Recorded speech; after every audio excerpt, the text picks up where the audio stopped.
Every human being walks with a shadow. Carl Jung described it as the dark, unacknowledged side of the psyche, the impulses we deny, the wounds we repress, the truths we cannot admit. The shadow is not evil, it is simply hidden. It is the part of you that has been banished into silence, waiting to be recognized. But there is another, more subtle shadow, one that Jung warned of, though we often overlook it. It is not just your darkness that you carry. It is the unprocessed weight of others, their fears, their judgments, their unfinished battles. We absorb them like secondhand smoke, and over time, we mistake them for our own. Perhaps you have lived with a voice in your head that sounds like your father's disappointment, or your mother's anxiety, or society's demand that you must live a certain way. You feel their shadow clinging to you, shaping your choices, bending your spine beneath its weight. This is not individuation, it is possession. Jung's great warning was that when we carry shadows that aren't ours, we become strangers to ourselves. Today, we explore what it means to carry the shadow of another and how to finally cut the chains. Chapter 1. What is the shadow? Jung's idea of the shadow is one of the most profound insights in psychology. He saw the psyche as not just the conscious mind, the part you use every day, but also the vast, hidden unconscious. Within that unconscious lives everything you have rejected, feared, or denied. The shadow is the collection of traits you refuse to see in yourself. It is anger when you insist you are calm. It is envy when you proclaim you are content. It is weakness when you try to be endlessly strong. But the shadow is not only made of what is dark, it can also contain light. Talents you abandoned, desires you suppressed, truths you never allowed yourself to live. It is simply what you repress. Imagine it as a mirror you refuse to look into. The more you turn away, the larger the shadow grows behind you. And when you deny it long enough, it begins to project outward. Jung said that what we do not face in ourselves, we inevitably see in others. We hate in them what we cannot accept in us. Think of the friend who accuses everyone of being selfish, yet never notices their own self-centeredness, or the parent who condemns rebellion in their child, while forgetting the fire they once carried in their own youth. This is projection, the shadow leaking out, seeking recognition in the world around us. But here lies the danger. Just as we project our own shadow onto others, we can also inherit theirs. A child absorbs the unlived dreams of a parent. A partner inherits the shame of their lover. A society imprints its collective fears on those who cannot resist. And soon, you are not just walking with your own darkness. You are dragging the ghosts of everyone else. Jung believed that the first step to wholeness is recognition, to see the shadow as it is, not a monster to be destroyed, but a missing part of yourself to be reclaimed. But what happens when the shadow you carry is not yours to integrate? That is the question we must face. Because the chain you feel around your neck may not be forged by your hands. It may belong to someone else entirely. Chapter 2. Carrying the shadows of others. We rarely realize how early we begin carrying what is not ours. A child is born with an open psyche, sensitive, absorbing, like a mirror of the world around them. And in that openness, the shadows of the parents slip in quietly. The father who never felt enough unconsciously passes his burden of inadequacy. The mother who hid her rage beneath politeness transmits her silent resentment. The family that never allowed tears hands down an invisible prohibition. Do not feel. And the child, desperate for belonging, accepts these shadows as their own. They learn not just language and values, but also wounds and silences. Jung once said, "The greatest burden a child must bear is the unlived life of the parents." Think about that. An unlived life. It clings like a ghost, hovering above generations. Your parents' abandoned dreams can become your restless guilt. Their suppressed anger can erupt through you. Their fear of failure can cage your ambition before it even begins. This inheritance is not always spoken. It may never be confessed. It is passed through tone of voice, through glances at the dinner table, through the subtle pressure of expectations. And slowly, you confuse their shadow with your own identity. The shadow in relationships. It does not end in childhood. Every relationship creates an exchange of shadows. Think of the friend who constantly projects their insecurity onto you, making you doubt your worth, or the partner who cannot admit their jealousy and instead accuses you of betrayal, or the colleague who hides their own laziness by convincing you that you're not doing enough. Their shadow spills into your life, and if you are unaware, you carry it. You replay their anxieties. You bend yourself to soothe their wounds. You become the container for what they refuse to face. At first, it may look like compassion, but over time, it drains you. Because you are walking with weights that are not yours, chains you never forged, ghosts you never invited, the collective shadow. Jung also spoke of something larger, the collective shadow. These are the hidden fears and prejudices of entire societies projected onto groups of people. You see it in stereotypes, in scapegoats, in hatred that seems to have no rational root. A society banishes what it does not wish to see in itself and casts it onto the other.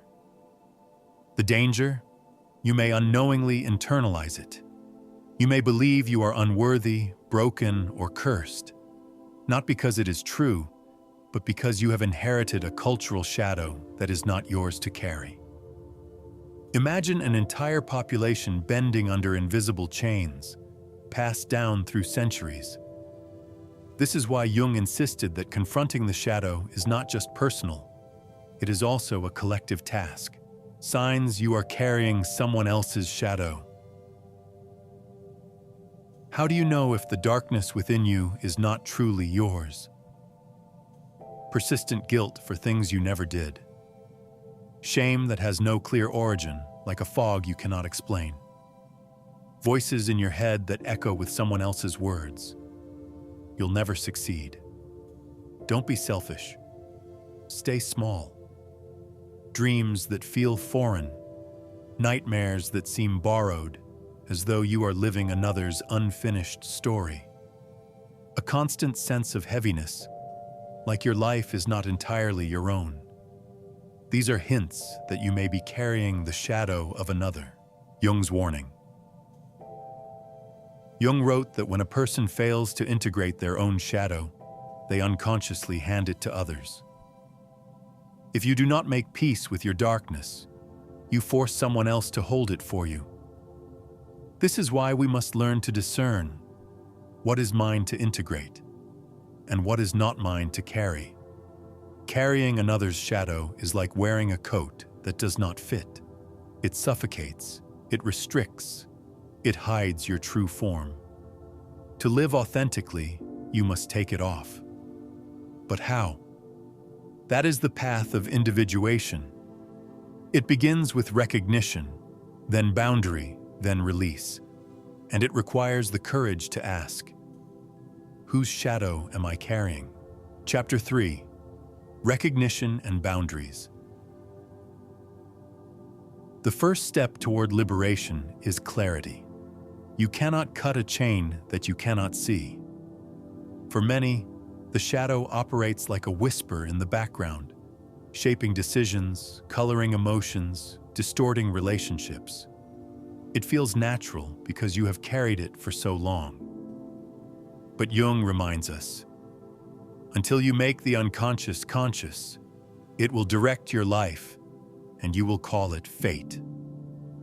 To break free, you must shine light into this hidden territory. Recognition is the act of turning fate into choice, recognizing the foreign shadow.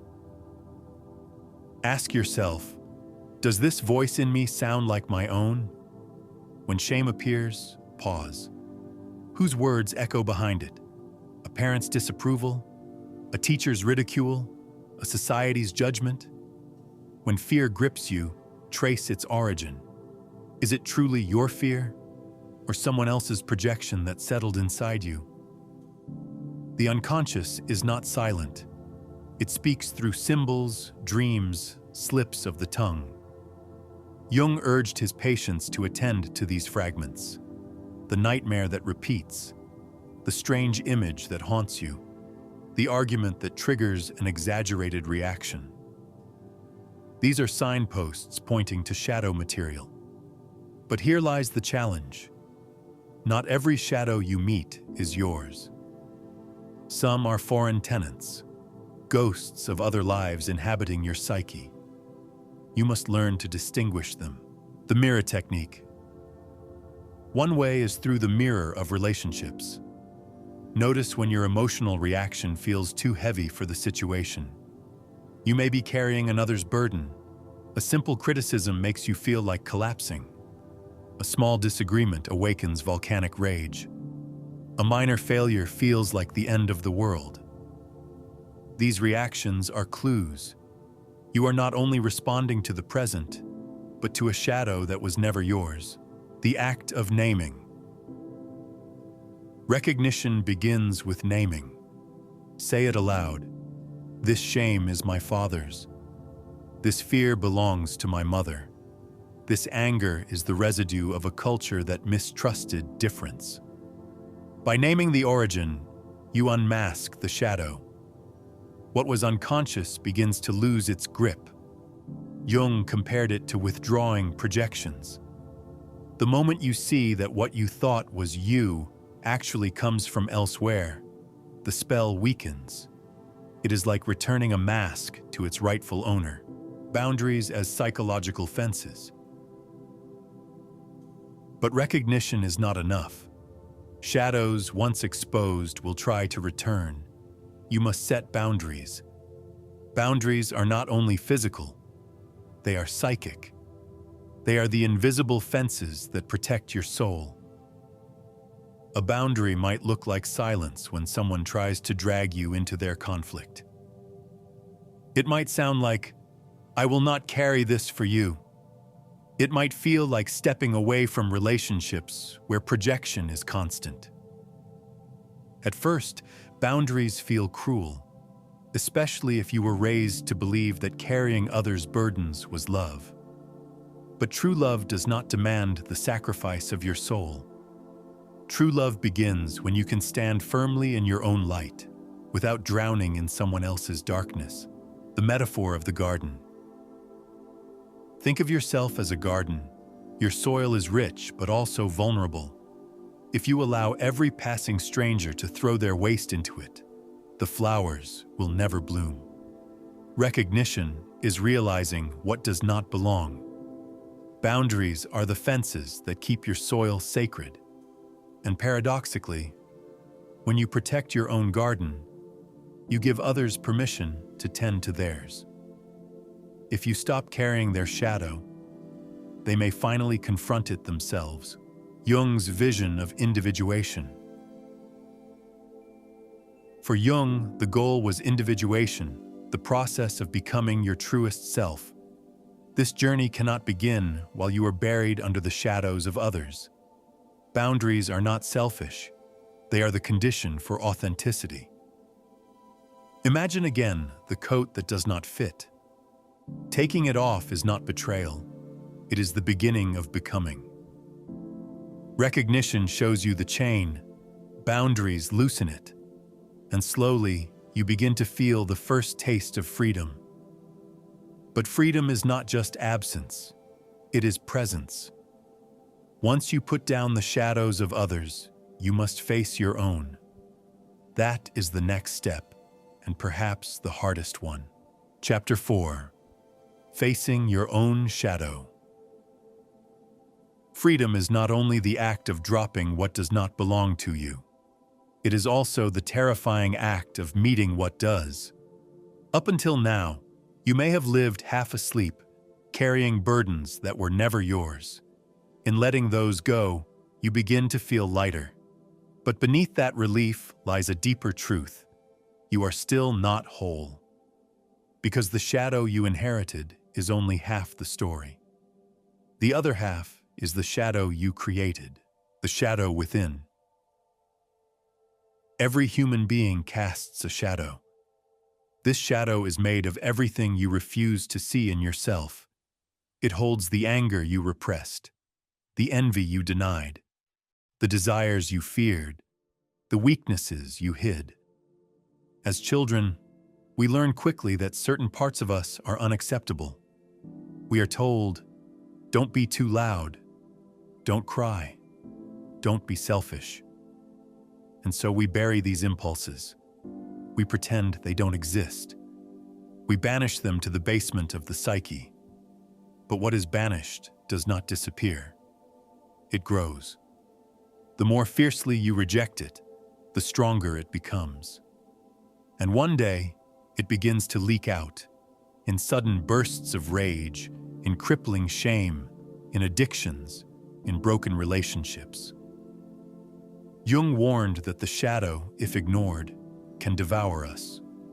But if faced, it becomes our greatest source of strength, the fear of the mirror. Why is it so difficult to face your own shadow? Because it means looking into a mirror that shows not your ideal self, but your most raw, unpolished truth. It is not flattering. It is not gentle. It will reveal you as small, petty, fragile, selfish, cruel, and yet also powerful, creative, passionate, alive. This confrontation feels like death because it is the death of the mask. But Jung insisted, one does not become enlightened by imagining figures of light, but by making the darkness conscious. The descent. Facing your shadow is like descending into an underground cavern. The air grows heavy, the walls close in. Every step deeper takes you further from comfort. You want to turn back, but you know, if you flee now, the shadow will follow you forever. So you keep walking. And there, in the deepest chamber, you find it. Not a monster, but a reflection. Not an enemy, but a part of you that has been exiled. The shadow is not here to destroy you. It is here to be acknowledged. The paradox of the shadow. Here is the paradox. Inside your shadow lies not only your darkest impulses, but also your brightest potential. The artist who denies their anger may never paint with true passion. The leader who hides their fear may never learn humility. The lover who suppresses their desire may never know intimacy. What you reject imprisons you. What you accept transforms you. The ritual of confrontation. How then do you face your shadow? You start by listening. When rage erupts, instead of condemning it, ask, what are you trying to protect? When jealousy arises, ask, what longing is hidden beneath this? When fear whispers, ask, what do you need me to see? You dialogue with the darkness. You allow it to speak. For Jung, dreams were one of the gateways. Nightmares often reveal what the waking mind rejects. He advised not to dismiss them, but to honor them, to see the monster not as a curse, but as a messenger. And slowly, the shadow begins to soften. What was once terrifying becomes strangely familiar. What once ruled you begins to serve you. Integration, not elimination. It is crucial to understand The shadow is not meant to be eliminated. It is meant to be integrated. To integrate the shadow is to reclaim your wholeness. It is to accept that you are not only light, but also darkness. Not only kind, but also cruel. Not only noble, but also selfish. This acceptance does not excuse destructive behavior. Instead, it gives you freedom. When you acknowledge your potential for cruelty, you can choose kindness consciously, not naively.